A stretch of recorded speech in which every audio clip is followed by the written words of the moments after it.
So yan mga idol, nakatapos na naman tayo ng isang project. Ayan. So TMX, tapos ang ilalagay nilang block is ito. Pitts bike na RS150. Ayan. O Sonic. Sonic tawag nila sa iba, sa parang Indonesia yata. So yun, ang problema lang nito kasi yung, so ito hindi siya water cooled, air cooled siya. So wala siyang lagay ng fittings. Tapos yung bolt pattern nito at saka ito magkaiba.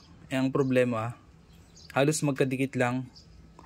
So hindi siya pwedeng gawa ng single plate. Double plate yung ginawa natin. Ayan. Medyo makapal tong nasa taas niya para malagyan ng fittings. Ayan. Yung fittings niya. Para yan dito sa dito. Para sa coolant niya. Tapos para na rin ang isa pang importante dito, yung thread dapat nito. Ayan, mataas yung kinakapitan niya. So pag manipis lang yan, pag ganyan lang, baka mahugot. So yan, halos full thread na rin siya. Ayan. So mga nagkakabit pala ng kahit anong conversion plate, mag-ingat kayo sa paglagay nitong mga bolts nyo. Mas okay sukatin nyo tapos maglagay kayo ng kaunting allowance sa baba. Kasi pag na-compress yan tapos sumobra pala, itutulak niya yan. Itutulak niya tong plate pataas. Tapos doon ang sisingaw.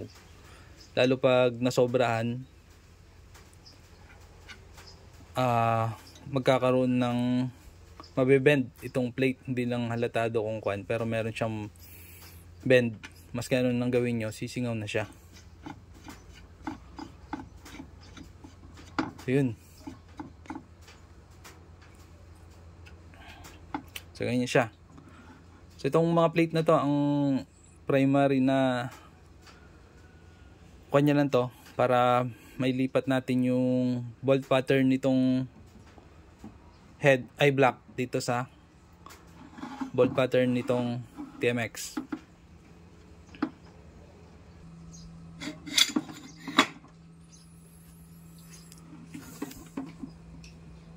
So yan siya.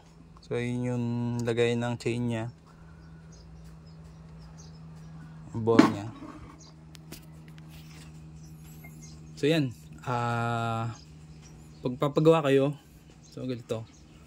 Tapos yung gagamitin na internal sa loob depende na sa mekaniko. So yan.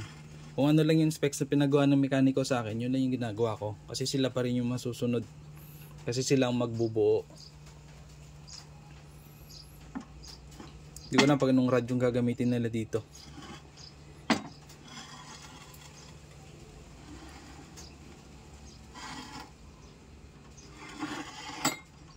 Oh, yun. Next project ulit.